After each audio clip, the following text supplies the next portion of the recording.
ಇದ್ದಂಥದ್ದು ಏನಪ್ಪ ಅಂತಂದ್ರೆ ಮೇನ್ ಆರೋಪ ಪವಿತ್ರಗೌಡ ಮತ್ತು ದರ್ಶನ್ ಅವ್ರ ಮೇಲೆ ಅದ. ಅವ್ರ ಜೊತೆ 17 ಮಂದಿ ಇವ್ರ ಮೇಲೂ ಆರೋಪಗಳಿದ್ದಾವೆ. ದರ್ಶನ, ಪವಿತ್ರಗೌಡ, ಲಕ್ಷ್ಮಣ್ ಪ್ರದೋಷ, ನಾಗರಾಜ, ಅನಂತಕುಮಾರ್ ಹಾಗೂ ಜಗದೀಶ್ ಇವರೆಲ್ಲ ಆರೋಪ ಅದ. ಮತ್ತು ನಿಧಾನಕ್ಕೆ ಇವರಿಗೆಲ್ಲ ಜಾಮೀನು ಸಿಗ್ತಾ ಇದ್ದಾವೆ.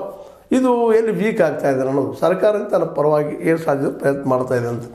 ಯಾಕಂದ್ರೆ ಅಲ್ಲೇ ಈ ಒಂದು ನಮ್ಮ ಚಿತ್ರದುರ್ಗದ ರೇಣುಕಾಸ್ವಾಮಿ ಅವರ ಹಿದ್ದ ಒಂದು ವಯಸ್ಸಾದ ತಂದೆ ಇದ್ದಾರೆ, ಒಂದು ಮಗು ಅದ, ಹೆಂಡತಿ ಇದ್ದಾರೆ, ಅವ್ರು ನ್ಯಾಯ ಒದಗಿಸ್ಕೊಳ್ಬೇಕಾಗಿದೆ ಅನ್ನೋ ನೆಲೆಗಟ್ಟಿನಲ್ಲಿ ಸಹಿತ ಸರ್ಕಾರ ಒಂದು ಕಾಳಜಿಯಿಂದ ಈ ಕೆಲಸ ಮಾಡಲಿಕ್ಕಂತ ನಾವು ಅನ್ನೂ.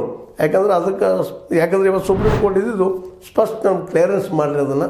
ಅದು ಹೆಂಗಪ್ಪ, ಯಾವ ರೀತಿ ಯಾವ ಕಾರಣಕ್ಕೆ ಕೊಟ್ಟಿತು ಹೈಕೋರ್ಟ್ ಅನ್ನುವಂಥದ್ದು. ಆದರೆ ಇದು ಹೈಕೋರ್ಟ್ ಮೇಲೂ ಸಹ ಸಂಶಯ ಪಡುವಂಥ ಒಂದು ಮಾತು ಅಂತ ಅನ್ನಿಸ್ತಾ ಮೇಲ್ಪದ್ರಲ್ಲ. ಬಟ್ ಅವ್ರು ಕೇಳೋದು ಭಾಳ ಸೌಮ್ಯವಾಗಿ ಮತ್ತು ಅಷ್ಟೇ ಖಚಿತವಾಗಿ ಕೇಳಿದ್ದಾರೆ. ಇವರಿಗೆ ಜಾಮೀನು ಸಿಗಬಾರ್ದಾಗಿತ್ತು, ಸಿಕ್ಕದ ಯಾಕೆ? ಅದ್ರ ಜೊತೆಗೆ ಸರ್ಕಾರಿ ವಕೀಲರು ಸಹಿತ ಕೇಳ್ತಾ ಇದ್ದಾರೆ, ಇಲ್ಲ ಸಾಕ್ಷಿಗಳ ಜೊತೆಗೆ ಇವ್ರು ಸಂಪರ್ಕದಲ್ಲಿ ಇದ್ದಾರೆ ಅನ್ನೋದು ಪ್ರೂವ್ ಮಾಡಲಿಕ್ಕೆ ಪ್ರಯತ್ನ ಮಾಡ್ತಾ ಇದ್ದಾರೆ.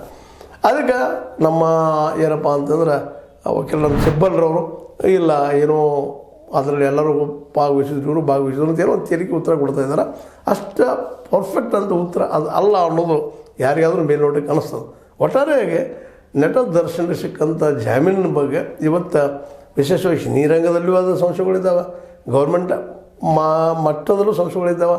ಯಾಕಂತಂದ್ರೆ ಅದು ಸಿಗಬಾರ್ದಾಗಿತ್ತು, ಎಷ್ಟು ದೊಡ್ಡ ದುರಂತ ಆಗಿತ್ತು ಅನ್ನುವಂಥ ಮಾತು. ಅಂದ್ರೆ ಒಟ್ಟಾರೆಯಾಗಿ ದರ್ಶನ್ರವರು ಇನ್ನೂ ಕಷ್ಟದ ಈ ಒಂದು ಕೇಸಿನ ಹೊರಗೆ ಬರೋದು. ಬಟ್ ಅವರು ಬರ್ತಾರ ಅನ್ನುವಂಥ ಭರವಸೆ ವಿಶೇಷವಾಗಿ ಅವರೆಲ್ಲ ಅಭಿಮಾನಿಗಳಿಗೆ ಅದ. ಇರಲಿ ಅಭಿಮಾನಿಗಳು